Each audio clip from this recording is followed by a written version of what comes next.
کاشانۂ بصیرت ایک ایسا یوٹیوب چینل جس پر ہر قسم کی دینی کتب بالخصوص محروم بصارت افراد کے لیے آڈیو اور ویڈیو فارمیٹ میں دستیاب ہیں اور بالعموم تمام مسلمان برادران و خواہران کے لیے دستیاب ہیں۔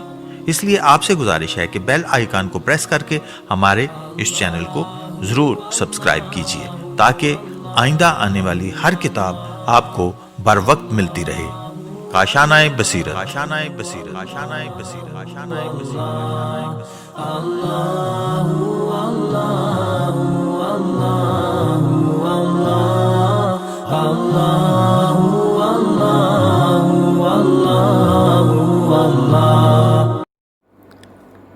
اعوذ باللہ من الشیطان الرجیم، بسم اللہ الرحمن الرحیم۔ یہ کاشانۂ بصیرت کا آڈیو بک چینل ہے اور آپ کے گوش گزار ہے۔ امامیہ مشن پاکستان کا پہلا رسالہ خدا کا ثبوت، از قلم سید العلماء مولانا سید علی نقوی مجتہد الازہر، پارٹ 2۔ ایک قدیم طریقہ عالم متغیر ہے، یہ مشاہدے سے ثابت ہے، اور ہر متغیر حادث ہے، کیونکہ تغیر کے معنی ہی یہ ہیں کہ جو حالت اب رونما ہوئی ہے وہ پہلے نہ تھی۔ یہ عدم کی آمیزش ہی حدوث کی نشانی ہے، اور ہر حادث کے لیے عدم سے وجود میں لانے کے لیے ایک موجد کی ضرورت ہوتی ہے۔ اب دو موجد بھی اگر حادث ہوا تو اس کے لیے ایک اور موجد کی ضرورت ہوگی۔ پھر یہی سوال اس موجد میں پیدا ہوگا، یہاں تک کہ یا تو یہ سلسلہ برابر یوں ہی چلتا رہے گا اور کہیں پہ ختم نہ ہوگا تو اس کا نام تسلسل ہے، اور یا کسی منزل پہ آ کر یہ ماننا پڑے گا کہ اس کا موجد وہی قبل والا ہے، تو اس کو دور کہتے ہیں، اور دور و تسلسل دونوں عقلاً محال ہیں۔ اس سے مفر صرف اسی صورت میں ہے کہ موجد کو قدیم یعنی ہمیشہ سے اور واجب الوجود مانا جائے، تاکہ وہ اپنے وجود میں کسی موجد کا محتاج نہ ہو۔ خالق کا ثبوت، جیسے کہ پہلے لکھا جا چکا ہے، یہی وہ طریقہ ہے جس میں قرآن مجید اور حدیث میں زیادہ زور دیا گیا ہے۔